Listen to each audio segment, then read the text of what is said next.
빨리 진행을 할게요.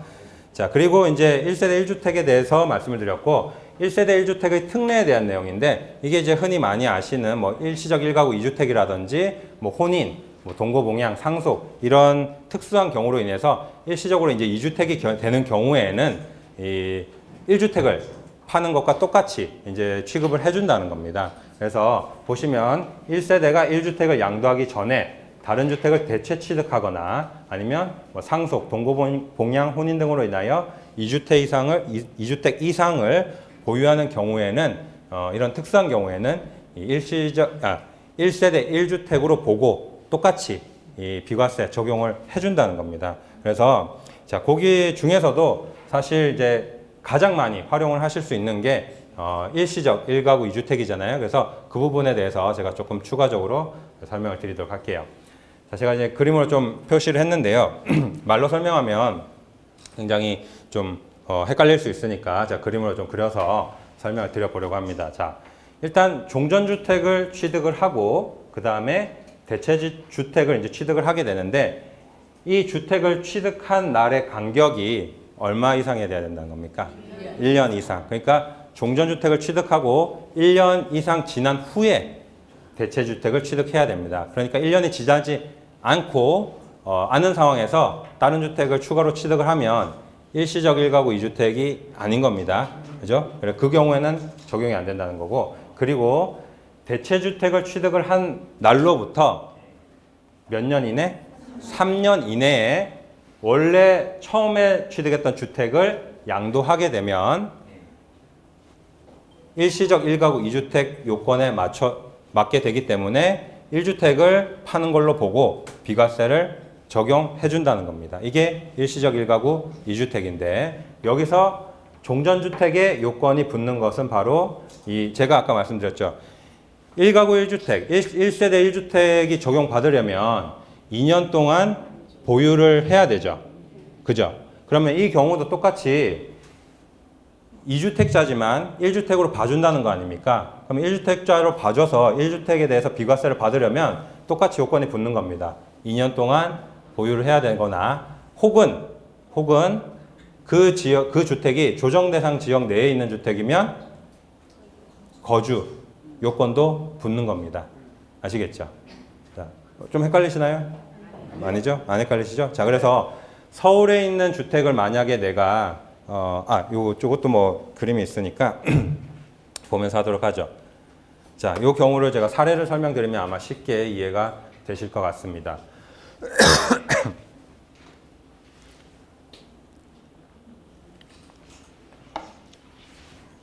자, 요즘에 많이 문의 주시는 아파트죠. 남산타운 아파트. 제가 2016년 5월 1일에 이 남산 아파트를 샀어요. 자, 그리고 전세를 줬습니다. 전세를 주고 2017년 9월 1일에 도곡동 돈을 많이 벌어가지고 도곡렉스를 또 한 채 장만했습니다. 그래서 걔도 전세를 주고요. 자, 그리고 2019년 9월 1일 날 남산타운 아파트를 양도한다고 가정을 해보겠습니다. 자, 이렇게 가정을 해봤을 때 이 남산타운 아파트는 비과세를 받을 수 있을까요?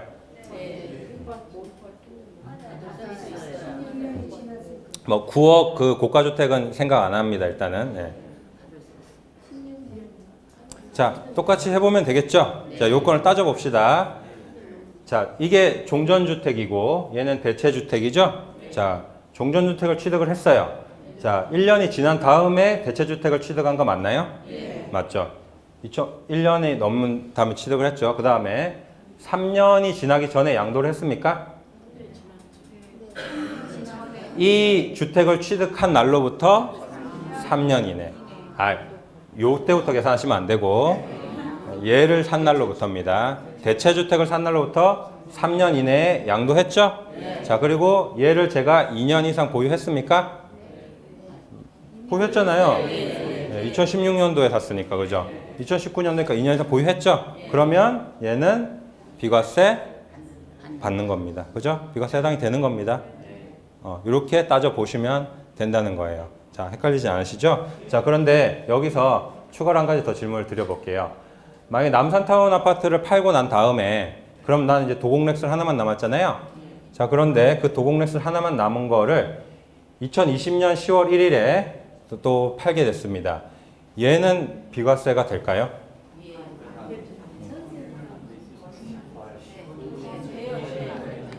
자,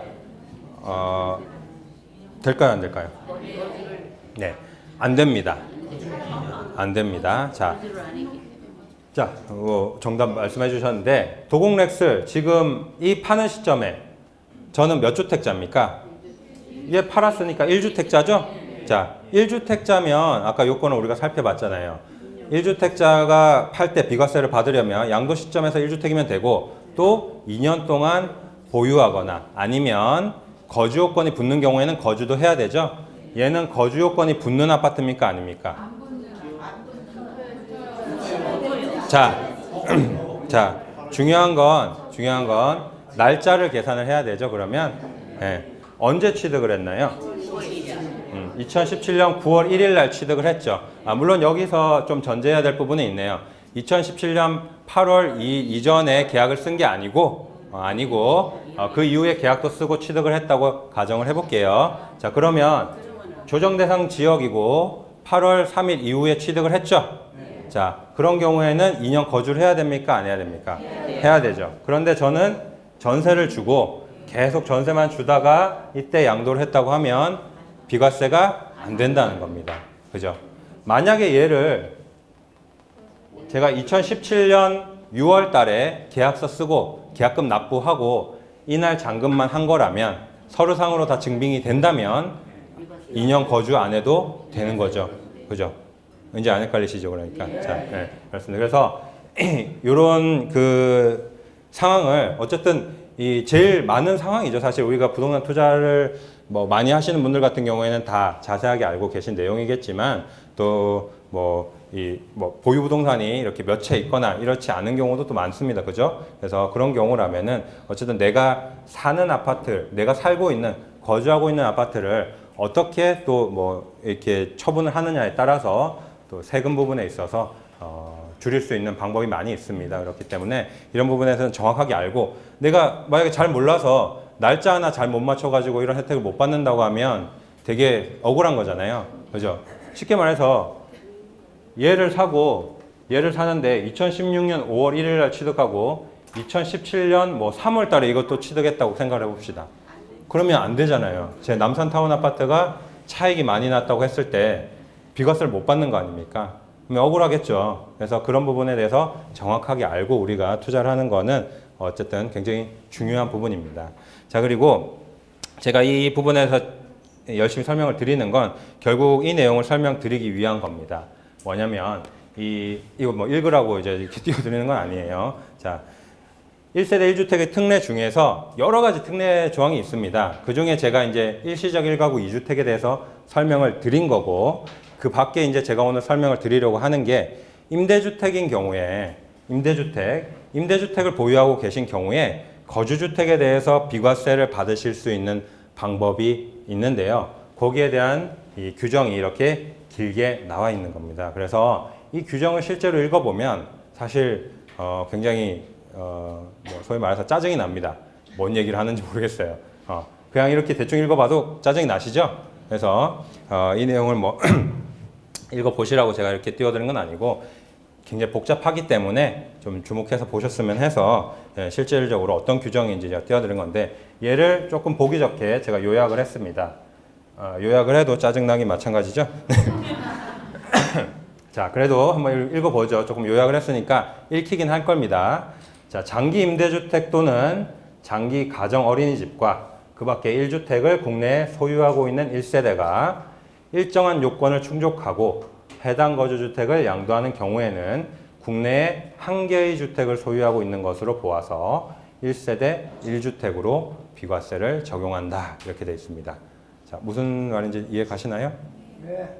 이해 가시나요? 한 번에 이해 가시면 대단하신 건데. 예. 그리고 이 경우에 해당 거주주택이 이 뒤에 내용은 사실 아마 처음 접하시는 분들은 뭔 소리지 하실 겁니다.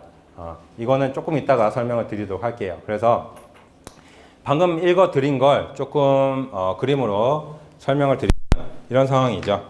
내가 거주주택이 한 채가 있고 그 밖에 장기 임대주택, 그러니까 뭐 장기 가정 어린이집도 해당이 되지만 특수한 경우니까 임대주택으로 설명을 드리는 겁니다. 거주주택이 있고 그 외에 장기 임대주택, 뭐 한 채든 두 채든 세 채든 열 채든 상관없습니다. 그 외에 장기 임대주택만 보유하고 있는 경우에는 일정한 요건을 갖춘 거주주택을 매도하는 경우에 장기 임대주택은 보유주택 수에서 빠진다는 내용입니다. 아시겠죠? 자, 그러면 나는 실제로 지금 몇 주택자인가요? 안 헷갈리시죠? 자, 임대주택도 내 명의로 돼 있으면 내 주택이잖아요. 나는 물리적으로 3주택자죠. 3주택자면 지금 이게 다 서울에 있는 아파트라고 하면 중과세율이 얼마가 붙습니까? 20%가 붙죠? 그죠? 2주택자는 10% 중과세율 붙고 3주택자는 20% 중과세율이 붙는데 그런데 이렇게 세팅이 돼 있고 요건을 갖추면 내가 얘를 팔 때 중과도 안 되고 심지어 비과세까지 받을 수가 있다는 얘기입니다. 이해가시나요? 굉장히 어떻게 보면 혜택이 큰 거 아닙니까? 그죠? 그래서 다만 요건이 있습니다. 이렇게 세팅도 돼 있어야 되고 거주주택과 이 임대주택은 각각의 요건을 충족을 해야 혜택을 받으실 수가 있는데요. 어떤 요건이냐면 거주주택 같은 경우에는 2년 이상 무조건 거주를 해야 됩니다. 자, 이렇게 말씀을 드리면 이렇게 오해하시는 분들이 계세요. 파리 대책이 나왔으니까 거주를 해야 되는구나. 그게 아니고요. 그게 아니고 파리 대책 이전에 취득하신 주택도 무조건 거주를 하셔야 되는 겁니다. 아시겠죠? 자, 그래서 이 혜택이 나온 게 2011년도인가 그렇습니다. 그래서 이거는 그 파리 대책과 무관하게 거주주택은 어쨌든 무조건 2년 이상 거주를 하셨어야 된다는 거. 그래서 파리 대책이랑 헷갈리지 않으셨으면 좋겠어요. 즉 다시 말해서 조정 대상 지역이 아닌 곳에 있는 주택이라도 2년 거주를 해야 된다는 겁니다. 이해 가시죠? 네. 뭐 17년 8월 2일, 올해 8월 27일 이런 건 상관없고요. 조정 대상 지역 이런 건 상관없고요. 어느 지역에 있는 어느 주택이든 언제 취득을 했든 2년 거주 요건은 무조건 붙는 겁니다. 그렇게 생각하시면 되고 이 장기 임대주택들도 요건이 있는데요. 사실 조항을 보면 여러 가지 임대주택이 종류가 또 많이 있어요.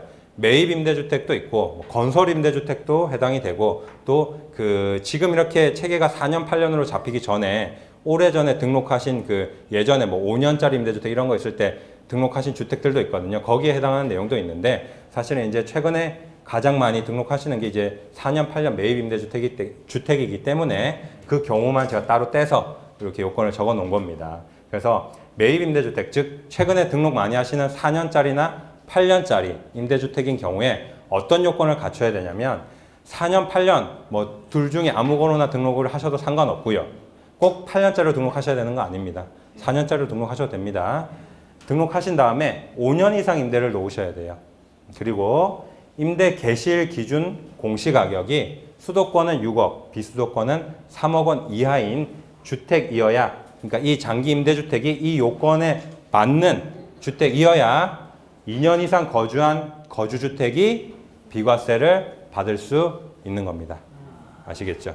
자, 그래서 이 5년 이상 임대 같은 경우에는 5년 이상 임대를 다 놓고 난 다음에 얘를 팔아야 비과세 받는 게 아니고요. 얘를 일단 먼저 팔고 비과세 받은 다음에 그 이후에 5년의 기간을 지키셔도 상관없습니다. 다만 5년 기간을 지키기 전에 팔게 되면 얘 비과세 받은 것도 다 토해내야 된다는 거, 그거는 체크를 하셔야겠죠. 그래서 이러한 요건을 갖추고 있을 때 거주주택 비과세가 가능한데요. 자, 이 내용을 설명드린 건 그러면 앞에 쭉 우리가 지금 해왔던 내용이랑 연결이 되는 거죠? 1세대 1주택 같은 경우에는 1세대 1주택 같은 경우에 이제 비과세를 받을 수 있는데 특수한 경우에는 특례가 적용이 된다는 거고요. 그 특수한 경우 중에 하나가 바로 이 경우라는 겁니다. 이해되시죠, 이제? 예, 그래서 임대주택으로 등록을 했을 때 그런 1세대 1주택의 특수한 경우를 우리가 인위적으로, 고의적으로 만들 수가 있다는 거죠. 그게 중요한 겁니다, 여러분. 자, 그러면 투자하는 사람 입장에서 최근에 어떤 부동산 정책 흐름에 따라서 굉장히 부담스러운 것 중에 하나가 이런 거잖아요. 내가 거주하고 있는 주택이 한 채가 있는데 추가로 투자를 해서 다주택자가 되면 내가 거주하고 있는 주택에 대해서 비과세도 못 받고 2주택자, 3주택자가 돼서 양도세율 중과를 받는다는 건 굉장히 투자를 망설이게 하는 그런 부분이 되겠죠. 근데 그걸 피할 수 있다면 투자가 훨씬 더 자유로울 수 있는 거 아닙니까? 그죠? 그러면 이런 요건에 맞게 내가 투자를 하면 세금 부담도 덜면서 어쨌든 투자도 자유롭게 할 수가 있는 거겠죠. 그래서 제가 주택임대 사업에 대해서 많이 설명을 드리는 이유 중에 하나가 또 그런 이유가 있습니다. 그래서 그 부분은 좀 참고를 하시면 좋을 것 같고요. 자, 그리고 이 부분을 제가 좀 설명을 드려야 되긴 하는데 사실 쉽다면 쉽고 또 이해가 잘 가지 않는다면 가지 않는 내용인데요. 이 부분에 대해서 한번 알아보도록 하죠.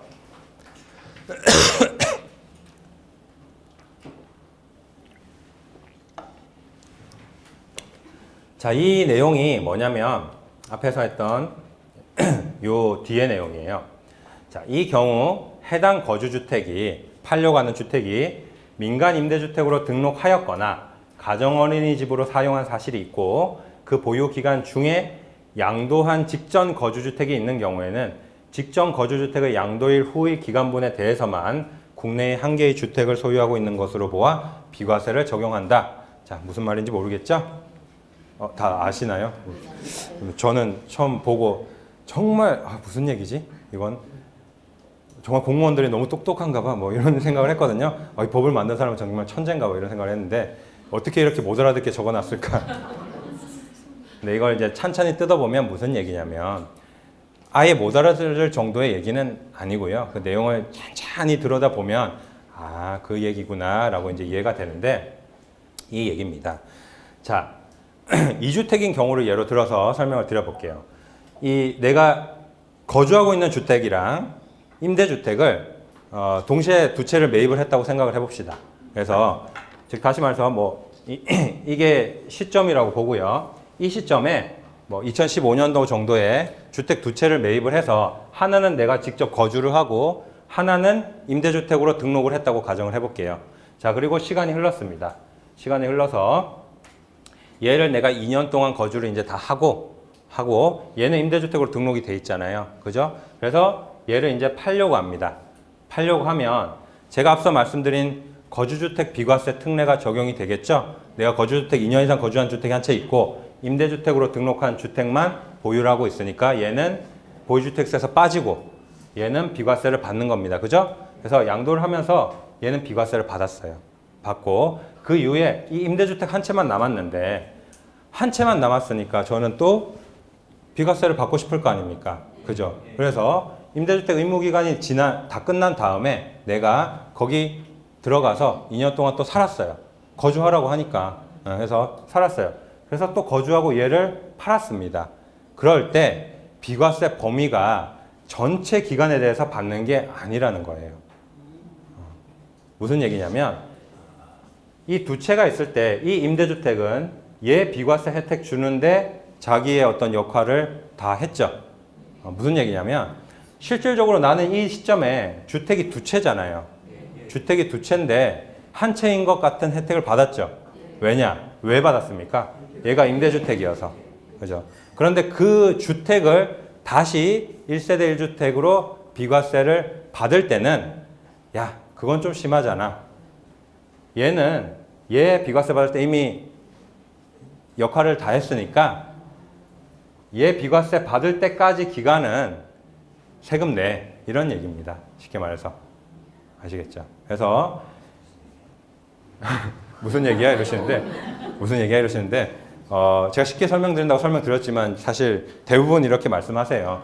무슨 얘기지? 이렇게 말씀을 하시는데 이게 사실 꼭 이해를 하실 필요는 없습니다. 사실 굉장히 이 케이스도 사실은 이런 경우가 많나 싶을 정도로 좀 드문 경우기도 하고 혹시나 모를 이런 케이스를 대비해서 이런 규정이 있는 것 같은데요. 사실 또 그렇다고 해서 아예 우리가 모른 척 할 수는 없기 때문에 제가 설명을 드리는 건데 아무튼 이 2주택인 경우에 이 거주주택에 대해서 비과세를 받고 나면 나머지 임대주택을 이제 나중에 내가 이제 들어와서 살고 비과세를 받는다고 했을 때 비과세 범위가 이 거주용 자가주택을 최초 주택을 거주주택을 양도하고 난 양도일 이후 그 기간분에 대해서만 비과세를 받는 거고 그 이전은 과세를 한다는 겁니다.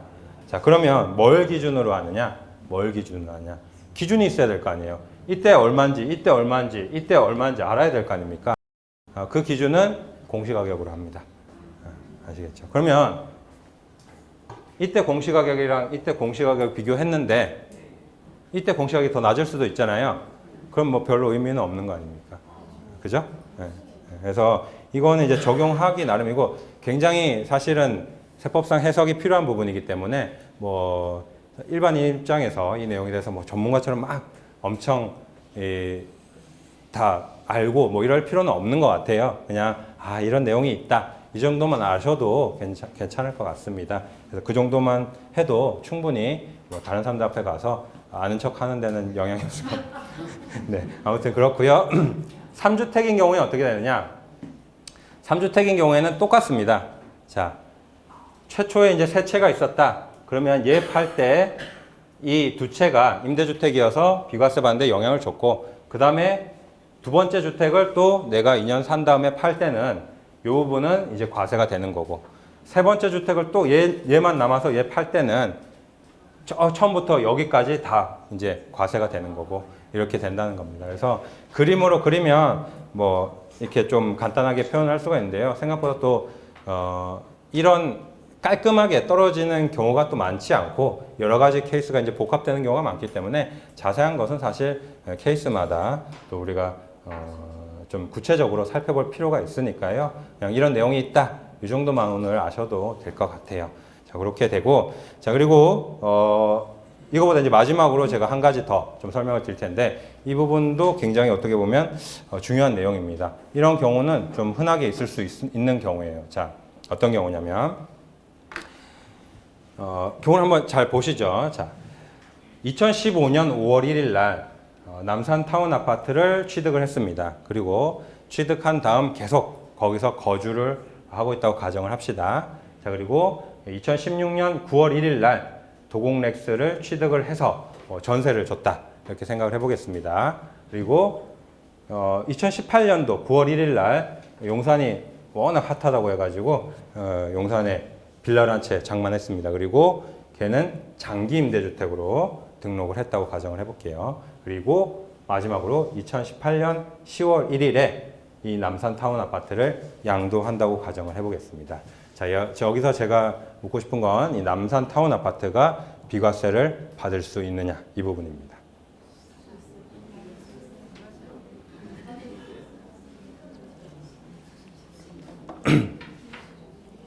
자, 이 부분에 대해서 정확하게 되는지 안 되는지를 알고 계시는 분, 왜 그런지를 알고 계시는 분은 제 강의를 안 들으셔도 됩니다. 저보다 더 잘 알고 계신 분이기 때문에 제가 좀 배워야 될 것 같고요. 자, 비과세 될까요? 안 될까요? 그냥 뭐 틀리면 어떻습니까? 네. 될까요? 안 될까요? 안 된다. 된다. 오, 된다고 많으시네요. 된다고 하신 분들은 어떤 뭐랄까요? 눈치가 빠르신 분들 같아요. 자, 잘 생각해 보세요. 제가 이게 안 되면 이렇게 막 열심히 이렇게 설명을 드릴 필요가 없지 않을까요? 그죠? 네. 안 되면 제가 뭐 이거 굳이 뭐 이렇게 그려가면서까지 뭐 이렇게 설명 드릴 필요가 없잖아요. 그죠? 되니까 설명 드리는 거겠죠. 자, 그럼 왜 되는지 지금부터 한번 살펴보도록 할게요. 자, 굉장히 신기한 일이 벌어질 수 있습니다. 자, 뭐냐면, 자, 이렇게 한번 생각을 해봅시다. 자, 이게 복잡한 이유가 이게 섞여 있어서 그래요. 섞여 있어서. 근데 여기서, 자, 용산 빌라는 우리 일단 지우고, 빼고 봅시다. 아시겠죠? 용산 빌라는 지금 눈에 보여도 안 보이는 것처럼, 자, 2015년 5월 1일에 제가 아파트를 한 채 사가지고 거주를 하고 있죠. 그리고 1년이 지난 이후에 도곡렉스를 취득을 했습니다. 자, 그리고 얘는 없다고 치고 얘를 취득한 날로부터 3년 이내에 남산 타운 아파트를 팔죠? 자, 2년 보유뿐만 아니라 거주까지 했습니다. 비과세 됩니까? 되죠. 자, 됩니다. 자, 그리고 이번에는 도공 렉스를 빼봅시다. 도공 렉스를 없다고 생각해 봅시다. 2015년 5월 1일 날 취득해서 거주 중인 아파트가 한 채 있습니다. 2년 훨씬 넘게 계속 거주를 하고 있죠? 그러다가 용산에 빌라를 한 채 사서 장기 임대주택으로 등록을 했습니다. 자, 이 주택은 뭐 매입 임대주택이고 공시가격도 6억 안 넘고 그다음에 앞으로 5년 이상 임대할 거라고 가정을 해보겠습니다. 자, 그러면 얘를 빼고 얘랑 이렇게 두 채 있으면 쟤는 남산타운 아파트 같은 경우에는 임대주택 등록으로 인해서 거주주택 비과세를 받을 수 있죠. 물론 그 관계도 성립은 됩니다. 얘를 이것까지 설명드리면 많이 헷갈리시네. 그래도 설명드릴게요. 얘를 취득한 날로부터 3년 이내에 얘가 없다고 가정을 하면 얘를 취득한 날로부터 3년 이내에 얘를 팔면 일시적 1가구 2주택도 해당이 되는 겁니다. 헷갈리시면 안 돼요. 그것도 당연히 해당이 되는 거고 근데 지금 얘가 끼어 있으니까 그죠? 그래서 안 되는 거예요. 어쨌든 얘가 없다고 하면 임대주택 등록으로 인해서 거주주택 비과세 받을 수 있죠? 그죠? 그러면 그걸 두 개를 지금 합친 겁니다. 중복해서 적용이 되느냐를 말씀드리는 겁니다. 그런데 중복해서 적용이 된다는 거예요. 일시적 1가구 2주택과 장기 임대주택 등록으로 인한 거주주택 비과세 특례가 중복해서 적용이 된다는 겁니다. 자, 이런 경우는 굉장히 흔하게 있을 수 있는 거잖아요. 그죠? 내가 한 채 샀고 도공렉스도 한 채 샀어요. 근데 뭐 와이프가 뭐 용산이 하도 좋다고 해가지고 그래 한번 해보자 해가지고 한 채 샀는데 이거 일시적 1가구 2주택 안 되네? 뭐 이런 경우 있을 수 있겠죠. 그죠? 그런데 뭐 걱정 안 하셔도 된다는 거예요. 그죠? 거주를 안 했을 경우는 어떻게 돼요? 거주를 안 하면 자, 좋은 질문을 해주셨어요. 거주를 안 하면 적용이 안 되겠죠. 중복해서 적용이 되는 거기 때문에 일시적 1가구 2주택의 제가 나눠서 살펴봤잖아요. 이게 없다고 가정하고 살펴봤고 얘가 없다고 가정하고 살펴봤죠. 두 가지 요건을 다 충족을 했나요? 네. 했기 때문에 비과세가 되는 거고요.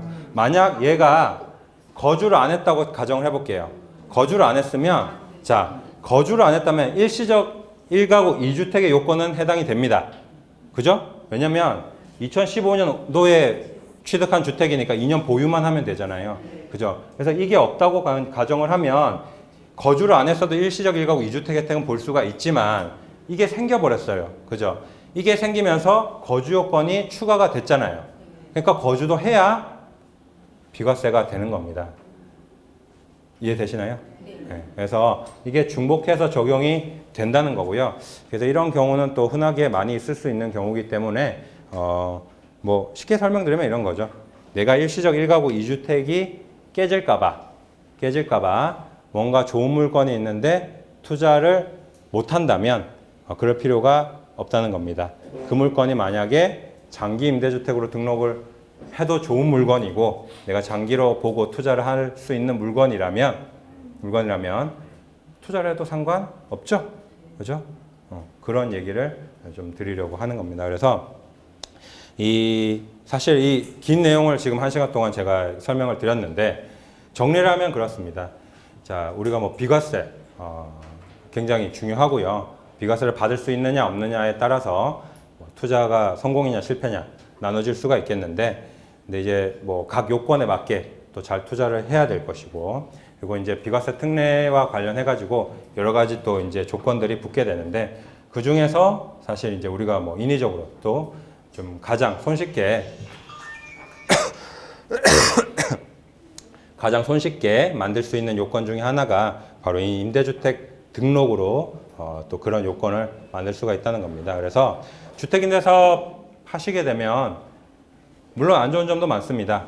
제가 뭐 그런 단점에 대해서 부인을 하라는 건 아닙니다. 오랫동안 보유를 해야 되죠. 내가 팔고 싶을 때 못 팝니다. 그죠? 그리고 뭐 흔히 아시듯이 뭐 임대료 관련해가지고 마음대로 올리지도 못합니다. 그죠?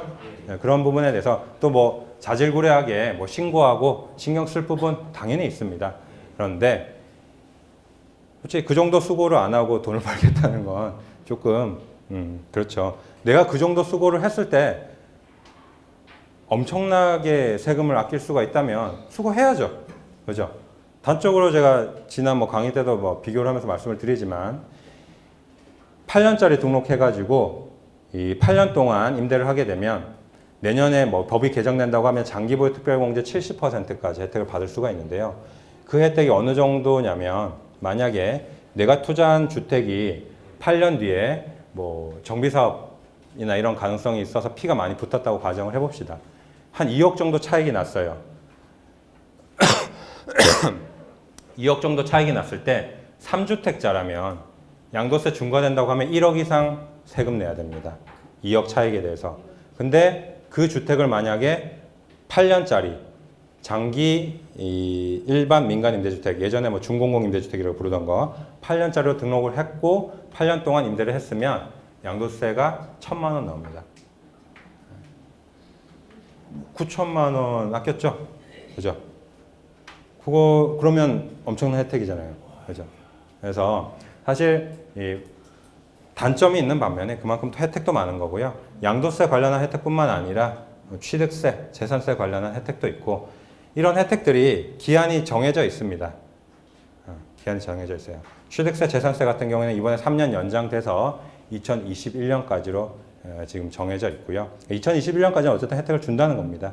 그래서 그때까지 어쨌든 주택임대사업 등록을 하시면 그 부분에 관해서 혜택을 받으실 수가 있고 또 그 8년짜리 등록하면 양도세 100% 세액 감면 받으실 수 있는데 그거는 이제 올해까지로 종료가 되게 됩니다.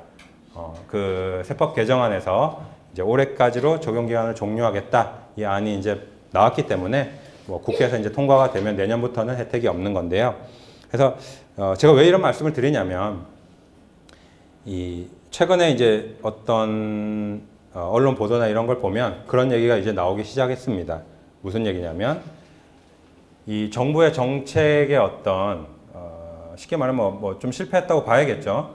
작년부터 이제 대책을 굉장히 강력하게 적용을 규제를 많이 하고 있는데 에도 불구하고 사실 집값이 잡히고 있지 않잖아요. 그죠? 자, 거기에 대한 뭐 이유가 여러 가지 있을 텐데 그 중에 한 가지 이유로 지금 뭐 이런 얘기들이 나오고 있죠. 매매 자체가 힘들게 만들어 놓은 상황, 이 상황에 대한 얘기가 많이 나오고 있습니다. 그리고 그 원인 중에 하나로 임대주택에 너무 혜택을 많이 줘서 임대주택 등록을 많이 해서 사람들이 거래를 못하게 돼서 그래서 거래를 못하게 되니까 거래량이 감소해서 뭐 이런 매매가 못하게 되고 이런 원인으로 또 얘기를 하고 있습니다. 그래서 임대주택 혜택 줄여야 된다. 이런 얘기도 점점 슬슬 나오고 있어요. 그러면 이게 또 어떻게 될지 모르는 거죠. 그러면 어쨌든 혜택을 줄 때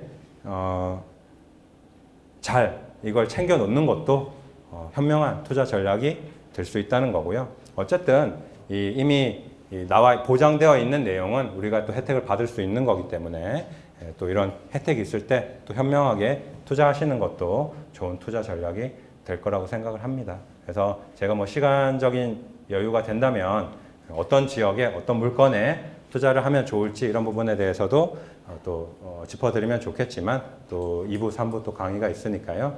또 천천히 들어보시면서 또 앞으로 투자 전략 세워보셨으면 좋겠습니다. 저는 여기까지 하도록 하겠습니다. 감사합니다.